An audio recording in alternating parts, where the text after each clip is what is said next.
Hi, Kathy here from Kathy's Cute Creations with the final wrap up of Winter Nights. Now I've got a piece of the other page on here. Let's see if I can make it bigger. There we go. All right, this is the paper you should have downloaded this week. Hopefully there's no glare on that.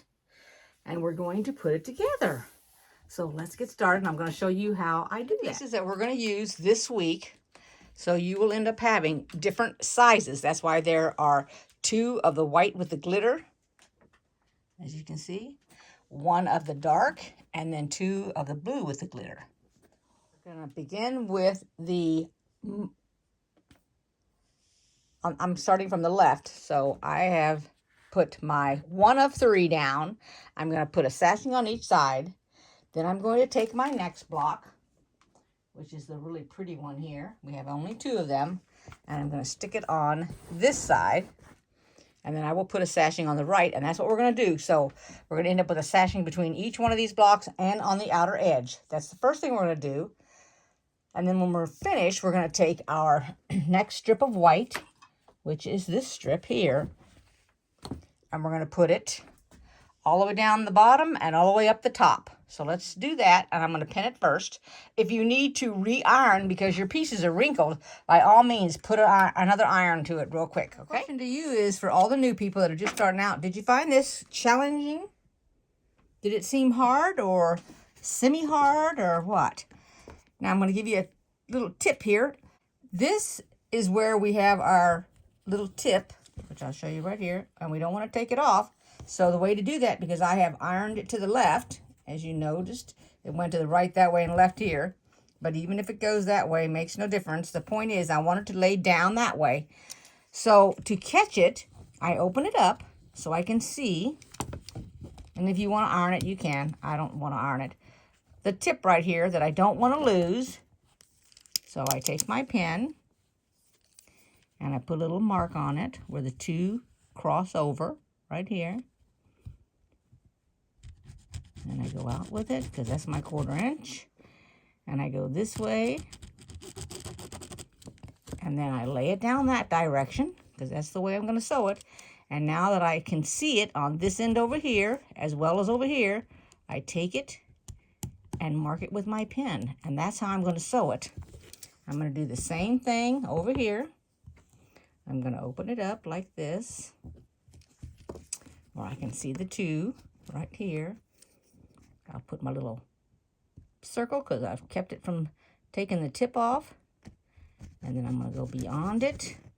Now this is one of those friction pins, so once it hits the iron, it'll go away. But this is the inside, so it's not going to show anyway. Then I flip it back over, because this is how I'm going to sew it and pin it.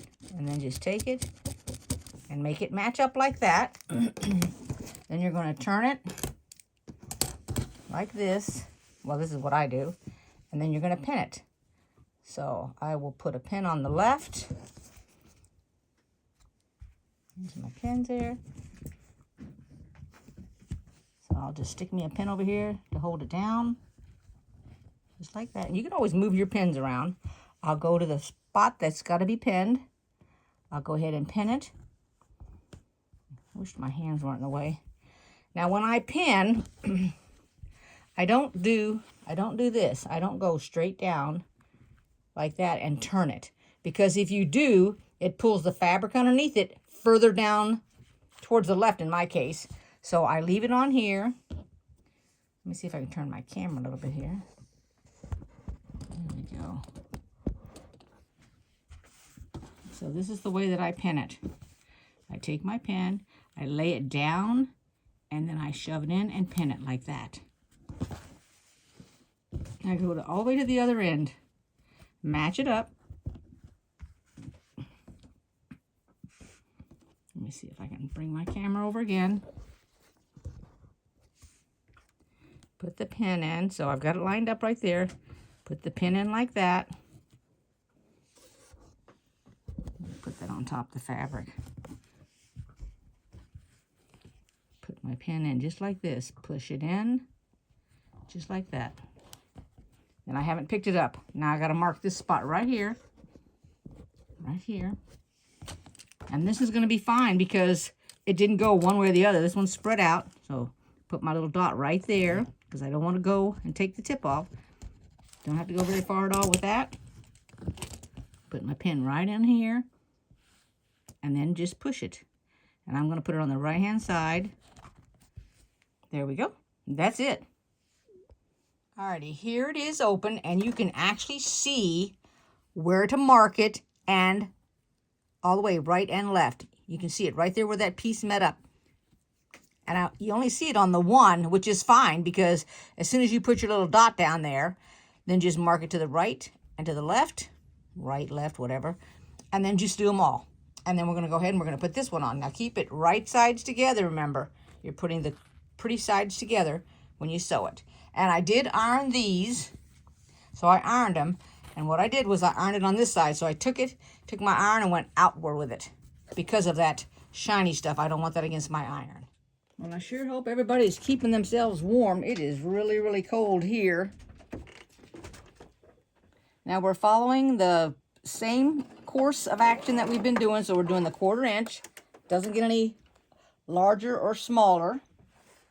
If you don't want to use pins, you can use clips. If you're not a pin or a clip person and you just want to free hand it, go ahead. Do whatever is comfortable for you. And as you noted, when I showed you with my iPad, I still haven't gotten the ink for my printer. I ordered some, I was going to say substitute, but it's not substitute.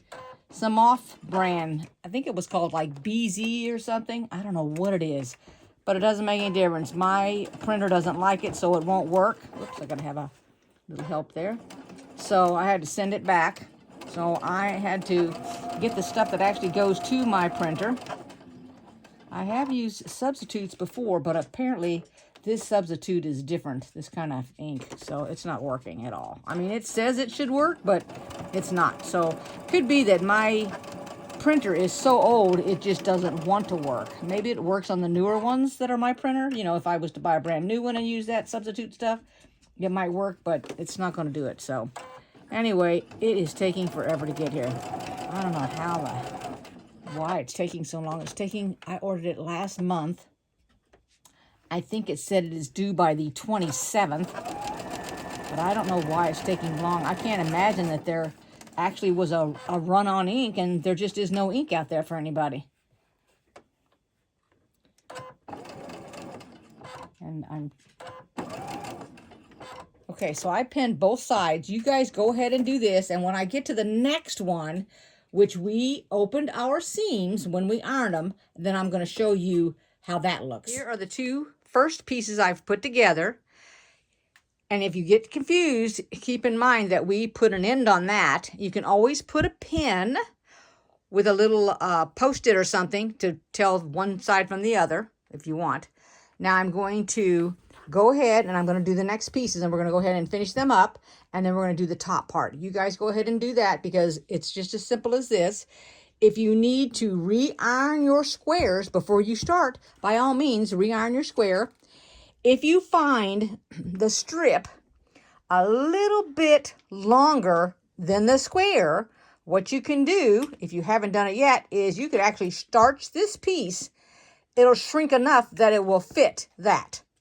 Okay, now that's one advantage of not starching to begin with, because then when something ends up being just a little bit longer, instead of cutting it, you could actually starch it and it would match up. Just giving you a little tidbit there. So the very first thing I did was I took two strips, we have 4 of them, and I sewed 2 of them together.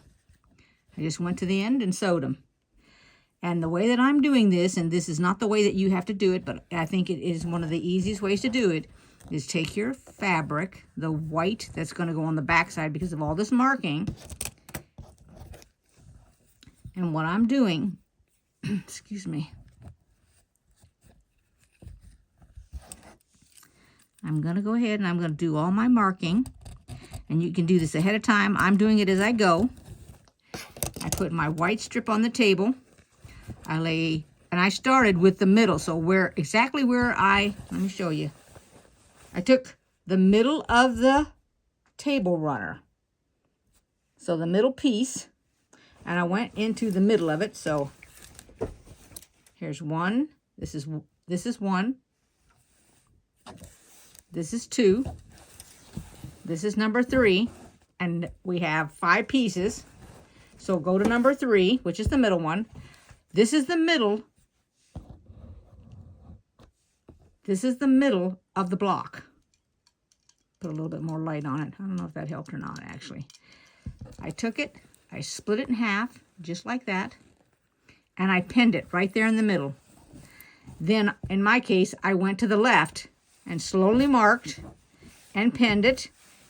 And then when I got down here, I pulled out the white, which is the back piece, because this is my table that I'm laying it on, whatever surface you're laying it on, to pin it. And I laid it out, so I'm right here, and I'm slowly going down. First I mark the fabric, then I take the back and pull it a little bit taut. I don't want it loose, okay? And then I'm pinning it where I did my mark, and then I'm pinning it one more time in the middle here, matching up the seams, and then I slowly move it to the left. Here's the next one that I'm going to mark. So first I mark it. So there's my spot right there.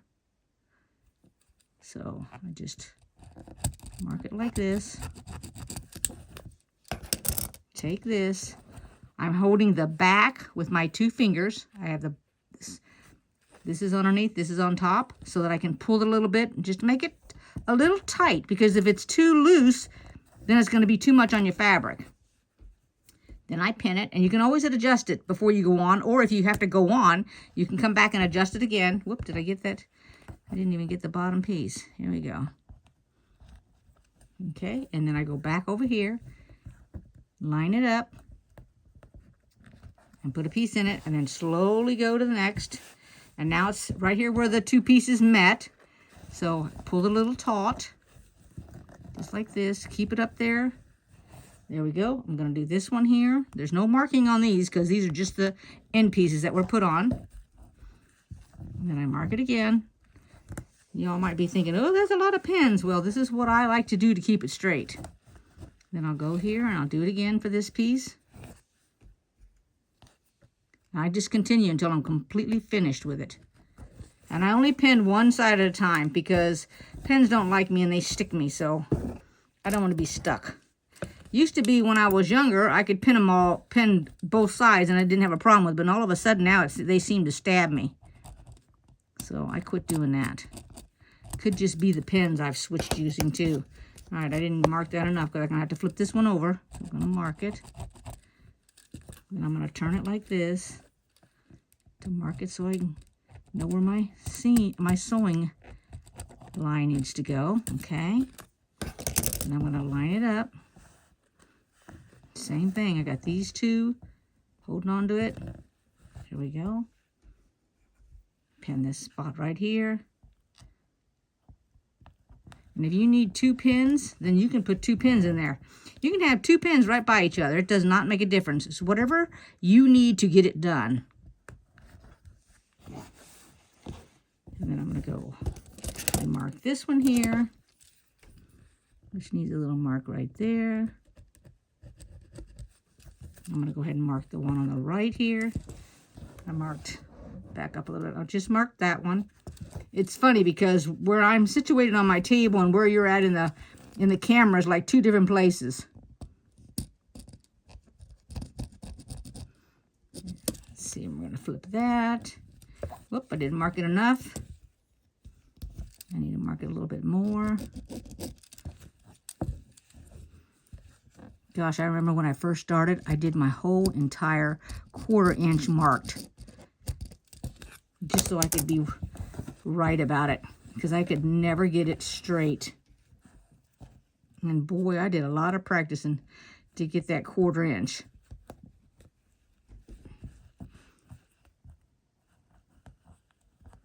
And then I'm going to move it down. Coming to the tail end.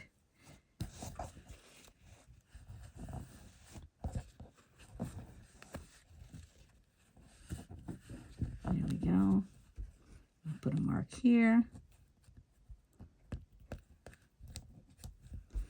And then here. And then I'm going to put, and what I've done on the other end, here's my ending right here.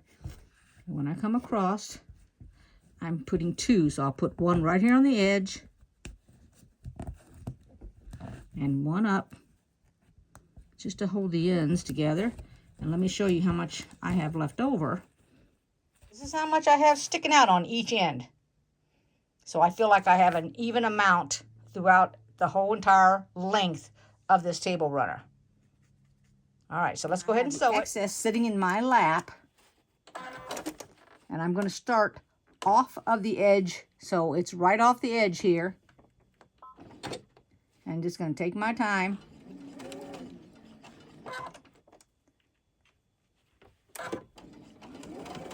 Not in a hurry.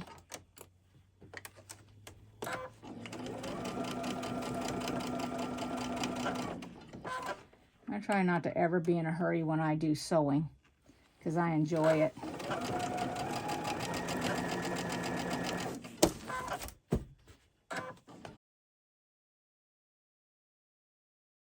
Use the, I can't think of the phrase, I want to say line of caution, but stay on the right side of your line instead of the left, because you can always go back over it if it needs to be gone over again.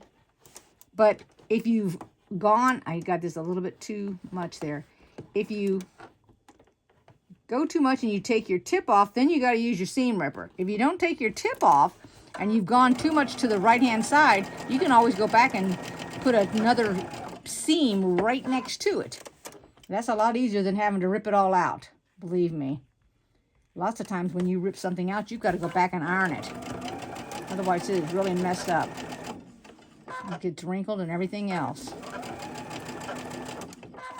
Try not to hit any of your pins, because they'll break your needle on you. I mean, I have a lot of needles, but still, I prefer not to break one because of a pin, because you do lose your pin also.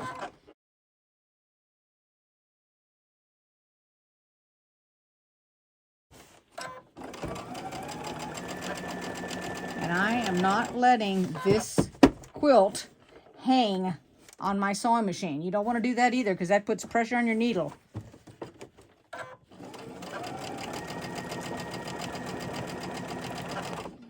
Even though this is hanging in my lap, it's not hanging where it's pulling on it. I've got it up a little bit here by the table.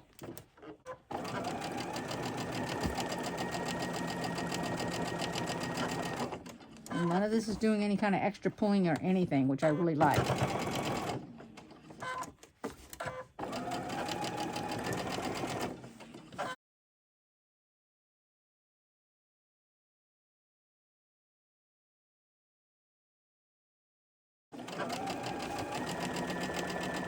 And then when I get finished with this, I'll show you how I cut the ends off.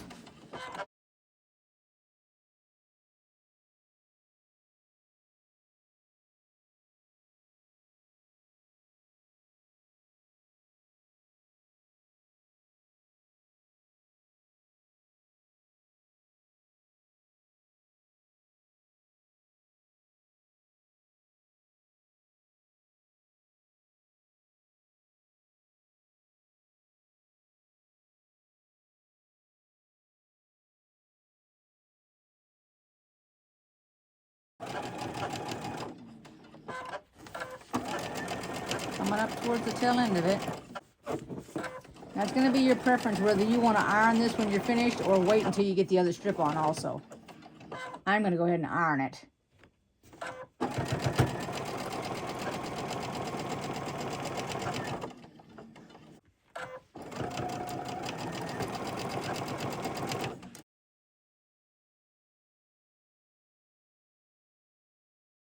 You want to make sure you lay this straight out on your table here so that you don't accidentally have it turned up into the quilt, or else your pieces will get sewn together. I've had that happen to me before without realizing until I was done, then I had to take it out. Okay, here we go. Right off onto the edge. Now let's iron it, and then we're going to cut it. This is how we're going to cut the end off. So this is the shiny side. This is the other. This is before it's ironed. And then I line up the ruler with the edge here. Go up a little bit so that the numbers, the little lines are actually on the fabric. And now my arm's going to probably be in the way. And then straight up like that, takes it off, and there you go. And then you can iron it. And I do it to both sides. So we're going to do the right and the left side, the short sides. Just so you know, they're the sides. They're not the top and the bottom, which are the long sides. Now I always cut mine larger, so you take your two smallest pieces and you're going to go ahead and you're going to sew them on. Whenever it comes to these strips, I always like to make them a little bit longer, just in case my 1/4 inch isn't right. All I did was pin it. And you always, normally, I shouldn't say always, normally you do the sides and then you do the top and the bottom.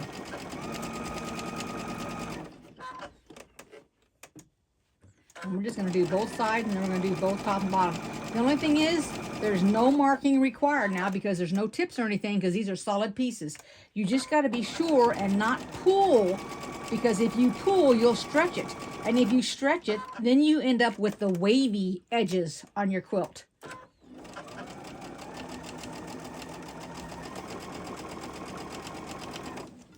I think that when I get finished with this, I'm going to lay this on my dining room table because I don't have the space up here. I've got other stuff on my table over there. I've got another video that I'm going to do. So I've laid it out over there on the table.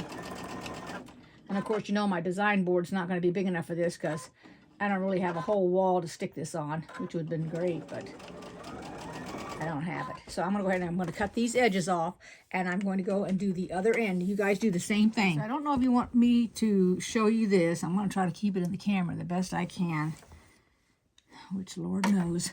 I got the camera off to the side here. All right, so I started in the middle again. Here's the middle, and I did that. So that's where I put the two together, okay? And then I'm slowly laying my fabric out. So right sides together. Let me pull this down a little bit. And then all I do is just pull it the bottom like that. Make sure it's taut. And then put a pin in.